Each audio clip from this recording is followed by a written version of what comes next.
Timnas Indonesia tiba di Jakarta hari ini. Patrick Kluivert dihujat satu bandara hingga Shin Tae-yong didesak kembali latih Timnas Indonesia.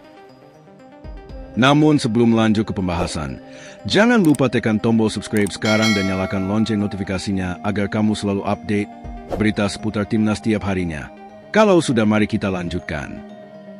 Rombongan Timnas Indonesia telah tiba di Jakarta pada hari ini setelah menjalani pertandingan melawan Australia dalam lanjutan kualifikasi Piala Dunia 2026. Kedatangan mereka di Bandara Soekarno-Hatta disambut dengan suasana yang cukup muram. Raut wajah kecewa nampak jelas di wajah para pemain Garuda setelah hasil yang kurang memuaskan saat berhadapan dengan Socheros. Saat tiba di bandara, para pemain dan staf pelatih tampak berjalan tanpa banyak berkata-kata. Beberapa pemain bahkan enggan berinteraksi dengan awak media dan supporter yang hadir. Setibanya di hotel tempat mereka menginap, suasana masih terasa sama. Sorotan tajam publik terhadap performa timnas belakangan ini tampaknya cukup membebani mental para pemain. Kekalahan 1-5 melawan Australia memicu gelombang kekecewaan besar di kalangan pencinta sepak bola Indonesia. Patrick Kluivert, yang saat ini menjabat sebagai pelatih kepala timnas Indonesia, menjadi sasaran kritik pedas di media sosial. Banyak yang mempertanyakan keputusan taktiknya, terutama terkait strategi bertahan yang dianggap terlalu pasif saat menghadapi tim sekelas Australia.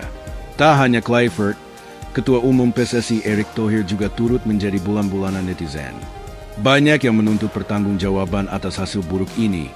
Bahkan ada yang meminta Erick mengevaluasi kinerja pelatih baru tersebut. Beberapa penggemar menyesalkan keputusan untuk memutuskan kontrak Shin Tae-yong, sosok yang dinilai telah membawa perubahan besar bagi timnas Indonesia dalam beberapa tahun terakhir. Di berbagai platform media sosial seperti Twitter, Instagram, dan TikTok, tagar ST kembali dan Kluivert mulai bermunculan.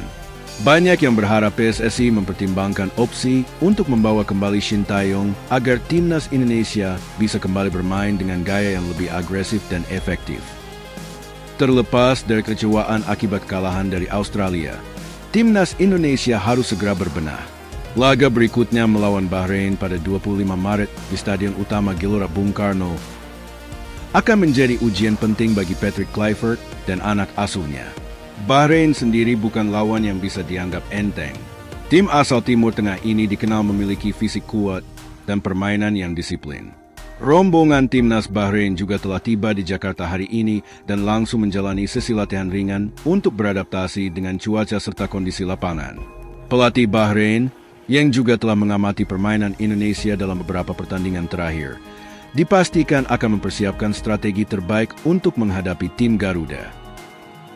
Sementara itu, timnas Indonesia diharapkan segera melakukan evaluasi menyeluruh, terutama dalam aspek pertahanan yang menjadi titik lemah saat melawan Australia. Laga melawan Bahrain akan menjadi penentu arah timnas Indonesia ke depan. Jika mampu meraih hasil positif, Kluivert bisa mendapatkan sedikit kepercayaan dari publik. Namun, jika kembali menelan kekalahan, tekanan dari supporter dan netizen bisa semakin besar. Bahkan bisa berdampak pada nasib Kluivert sebagai pelatih. Beberapa pemain kunci seperti Marcelino Ferdinand, Tom Haye, dan Jay Idzes diharapkan bisa tampil lebih baik untuk membantu Indonesia meraih kemenangan. Dukungan penuh dari supporter di GBK juga diharapkan bisa menjadi faktor pembeda dalam laga nanti. Kini, bola berada di tangan timnas Indonesia. Apakah mereka bisa bangkit dan memberikan hasil yang membanggakan bagi para pendukungnya? Jawabannya akan terlihat pada pertandingan melawan Bahrain di GBK nanti. Jadi, bagaimana tanggapan kalian?